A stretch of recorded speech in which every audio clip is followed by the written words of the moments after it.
Welcome to the CES letter, A Closer Look. This video presentation is working from the March 31st, 2015 edition of the CES letter.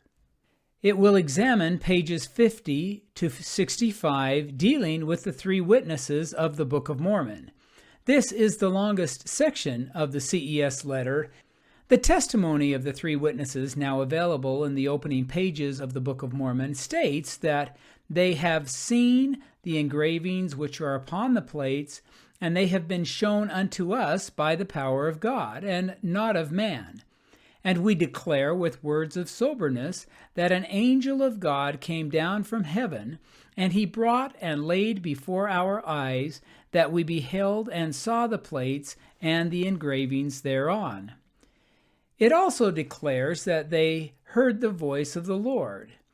And it is signed by Oliver Cowdery, David Whitmer, and Martin Harris. This testimony remained with the men until their deaths. David Whitmer explained, Oliver never wavered in his testimony, and when he was on his deathbed, I was there with many of his friends until he passed away.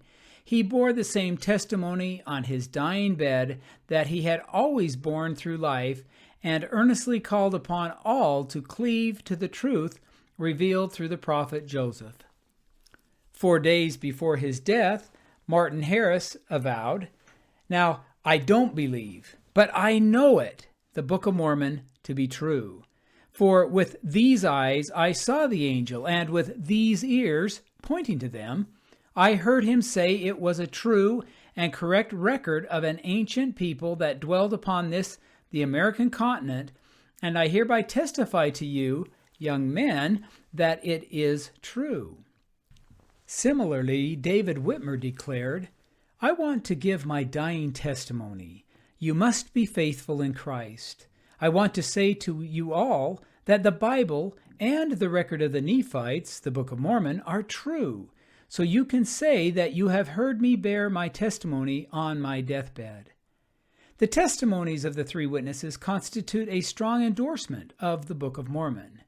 Yet, the CES letter has concerns and questions, saying there are several critical problems for relying and betting on these 19th century men as credible witnesses. Several strategies are employed in the CES letter to support this indictment of the witnesses' testimonies. The first is to directly question their reliability.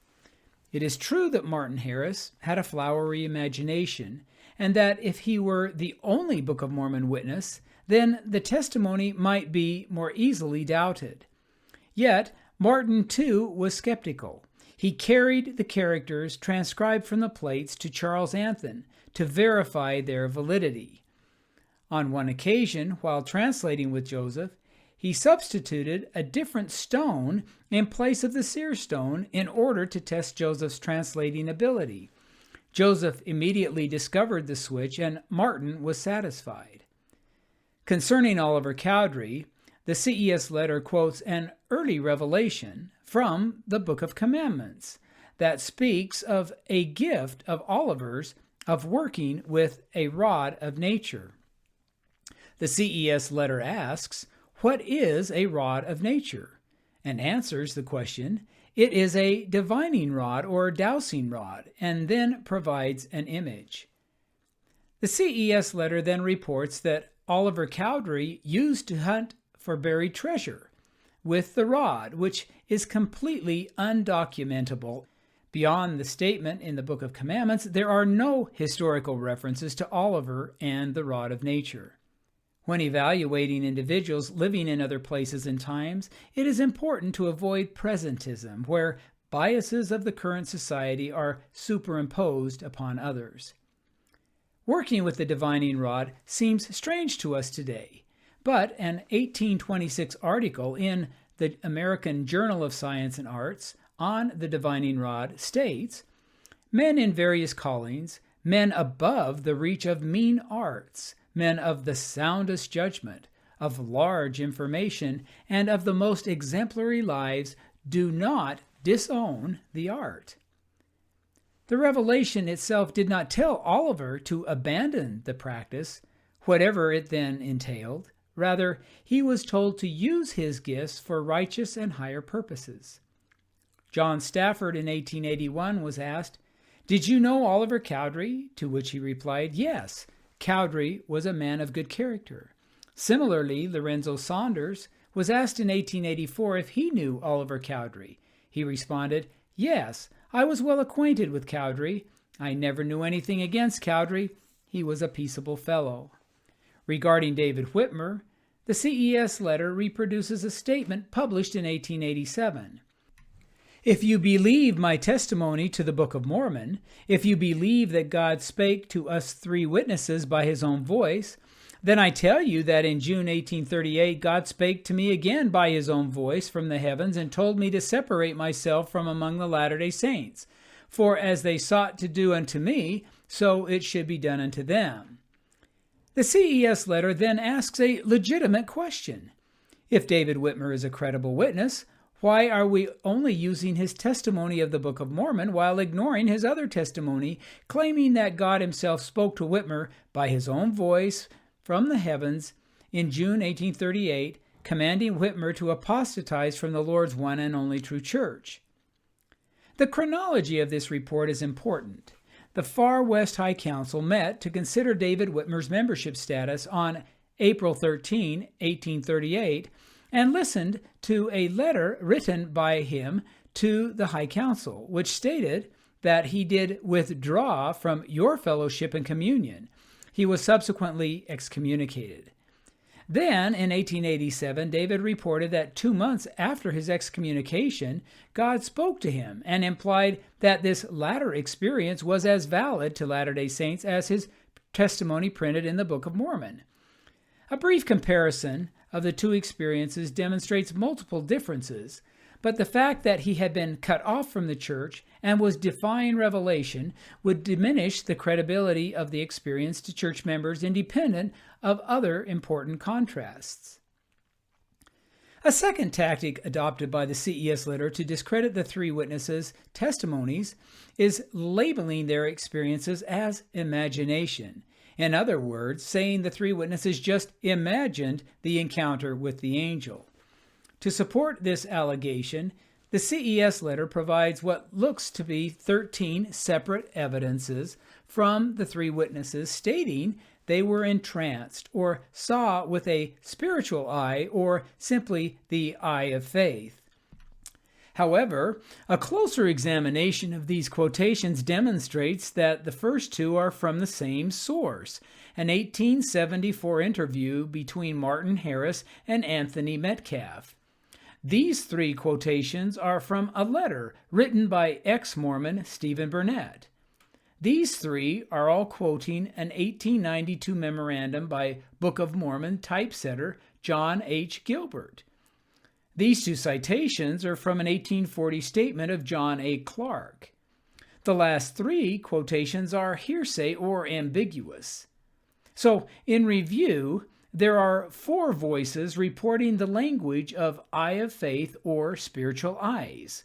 The 4 accounts have been inflated to appear to be as many as 13, which seems misleading.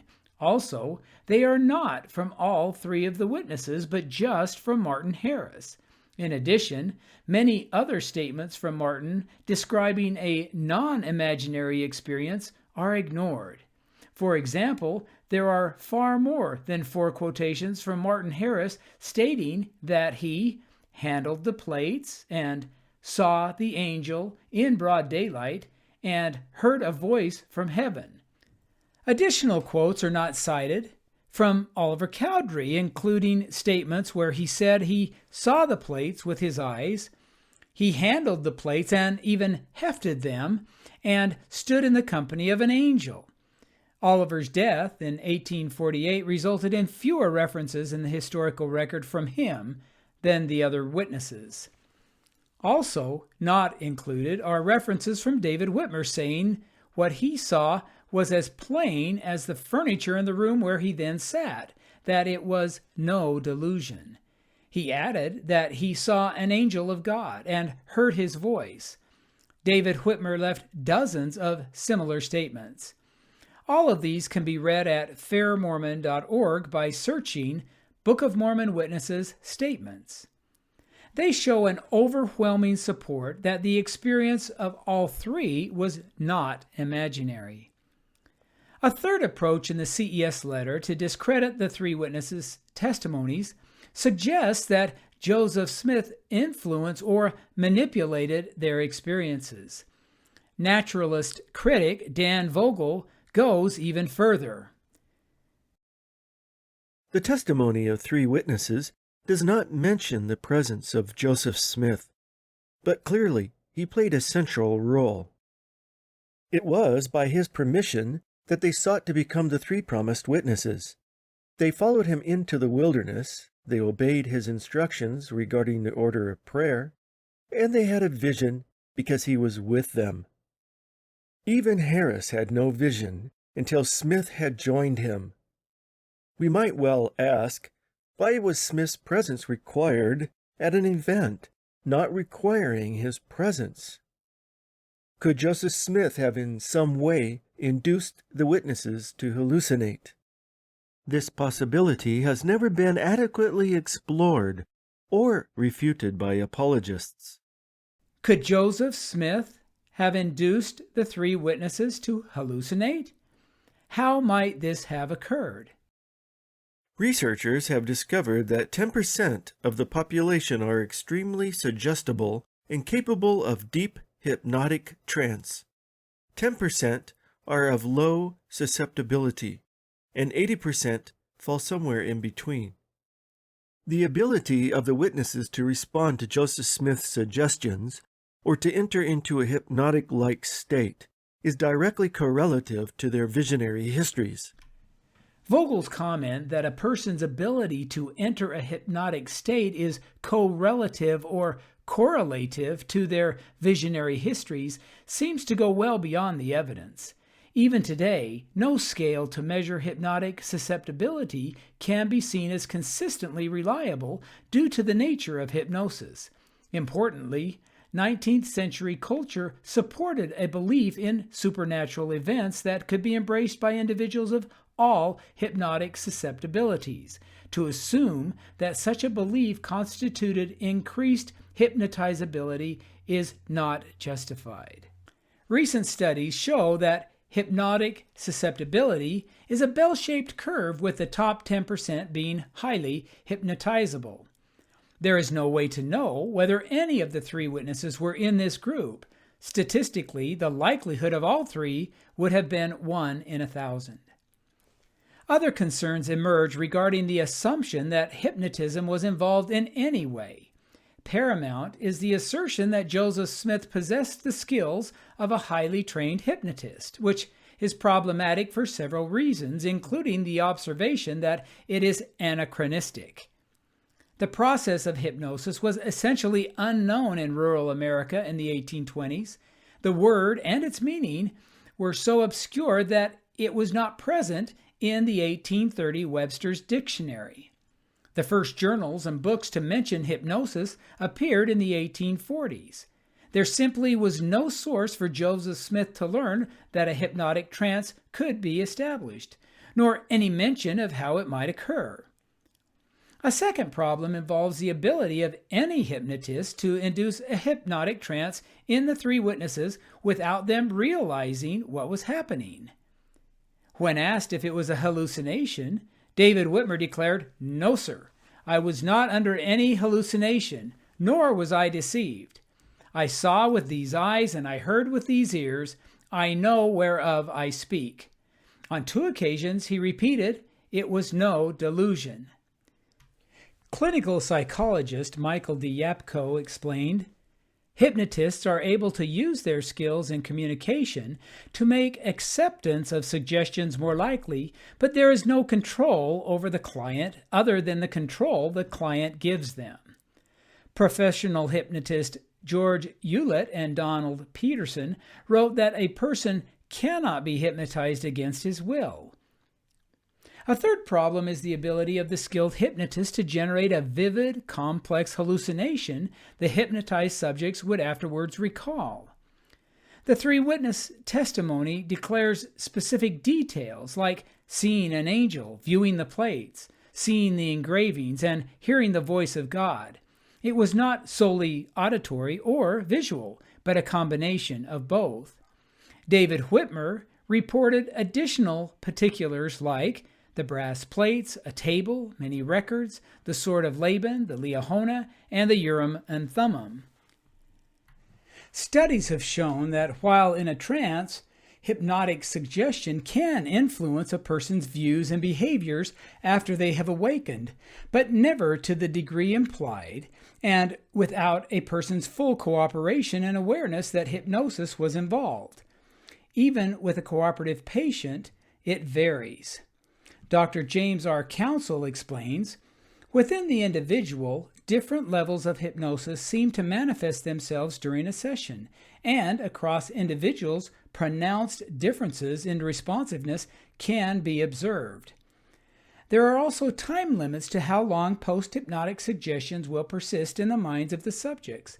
Professional stage hypnotist J.H. Laurier learned from his own career that post-hypnotic suggestion is a misnomer.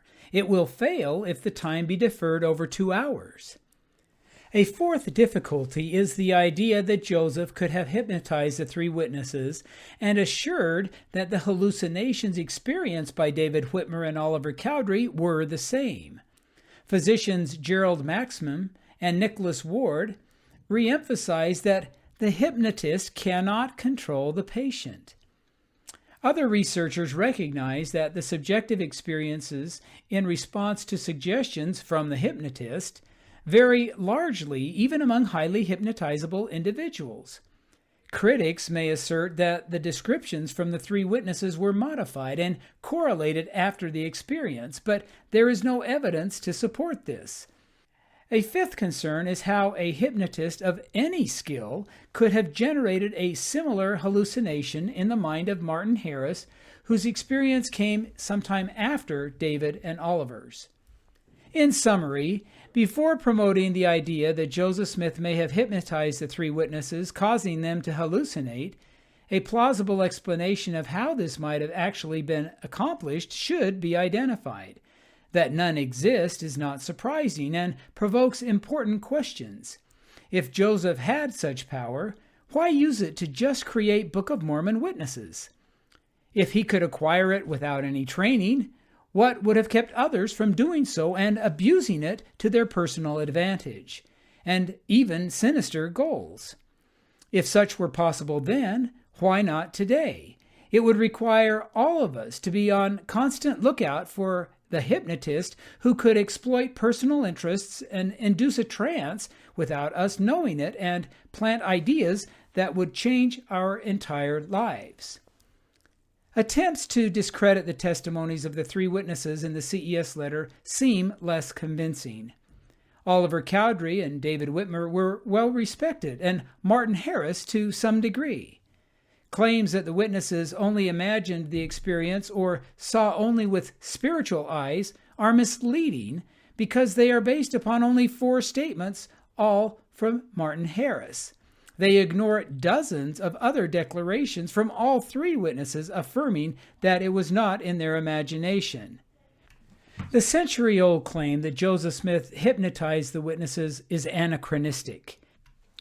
It ascribes power to hypnosis to induce vivid, detailed hallucinations in multiple individuals simultaneously and without them allowing or realizing it. It would be a feat that has never been demonstrated or even remotely achieved in mentally healthy people. As historian Richard L. Bushman observes, secular historians have never come to grips with the fact that none of the 11 who saw the plates, in addition to Joseph Smith, ever recanted. Narrations that balk before the miraculous events and try to tell another story, we could interject like the CES letter, must suppress these sources and disregard the consistent and detailed accounts from the people who knew Joseph best. For more information, see ldsanswers.net.